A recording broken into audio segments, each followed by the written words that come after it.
कि डॉक्टर्स के नंबर पिछले 10 सालों में बढ़े हैं, हॉस्पिटल्स के नंबर पिछले 10 सालों में बढ़े हैं, और जो मेडिकल फील्ड में इनोवेशंस हुए हैं उसके नंबर भी पिछले 10 सालों में बढ़े हैं। लेकिन जितनी तेजी से सॉल्यूशंस बढ़े हैं, डिसीजेस को कम होना चाहिए था, बिल्कुल, बट उतनी ही तेजी से डिसीजेस बढ़ी हैं जी। आज इंडिया डायबिटिक कैपिटल बन चुका है। मतलब पूरी दुनिया में सबसे ज्यादा डायबिटिक पेशेंट अगर बात करी जाए तो इंडिया के अंदर है। हमने कोविड को पेंडेमिक कहा क्योंकि कोविड में कई सारे लोगों ने अपने परिजनों को गंवाया, कई सारे लोगों ने उनकी जान गई, राइट, क्योंकि वो एक ऐसा पेंडेमिक था जहां पे कई लोगों की डेथ हुई।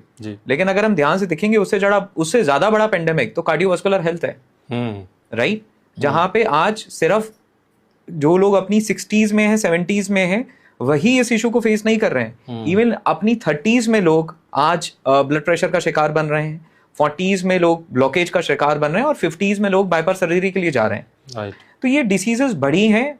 उसके पीछे का कारण क्या है उसको मैं आपको एक एग्जांपल से समझाता हूँ जी। मान लीजिए कि एक बिल्डिंग है, उस बिल्डिंग के ऊपर से बहुत सारे एग्स गिर रहे हैं, और एक इंसान है जो नीचे पकड़कर एग्स को पकड़ने की कोशिश कर रहा है। कभी इधर भाग रहा है एग्स को पकड़ने के लिए, कभी उधर भाग रहा है एग्स को पकड़ने के लिए। 10 में से 5 एग्स 7 एग्स तो वो पकड़ पा रहा है, लेकिन कुछ गिर के टूट भी जा रहे हैं। तो इसका परमानेंट सॉल्यूशन क्या होगा? उस इंसान को इस प्रॉब्लम को परमानेंटली सॉल्व करने के लिए क्या करना चाहिए? नीचे कुछ ना कुछ चीजें लगानी चाहिए ताकि एक साथ आगे उसमें गिरे। नीचे कुछ ना कुछ लगाना चाहिए जिससे कि उसको प्रोटेक्ट करा जाए। जी जी। मेरा कहना है कि उसको उस मंजिल पे जाना चाहिए जहां से एग्स गिर रहे हैं, और ये देखना चाहिए कि गिर क्यों रहे हैं। ओके।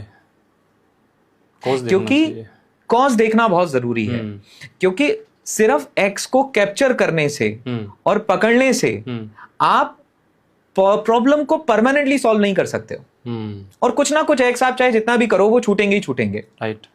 अब मैं इस बात को क्यों कहना चाहता हूं, इसका क्या कनेक्शन है? आज बहुत सारी लाइफस्टाइल डिसऑर्डर, आप डायबिटीज की बात करें, आप कार्डियोवास्कुलर हेल्थ की बात करें, आप कैंसर की बात करें, इनके होने के बाद क्या करना है उसके ऊपर बहुत कुछ है, राइट। लेकिन ऐसा क्या करना है कि ये ना हो, उसके लिए क्या है? करेक्ट। आप मान लीजिए किसी एक पर्सन ने एक दिन अपनी डायबिटीज का टेस्ट कराया जी। जब उन्होंने अपनी डायबिटीज का टेस्ट कराया, वो डॉक्टर गए और डायबिटीज निकला, करेक्ट, नॉर्मल लेवल से ऊपर था। तो क्या उस इंसान को उसी दिन डायबिटीज हुआ था? टेस्ट से 1 घंटा पहले या टेस्ट से 2 घंटा पहले?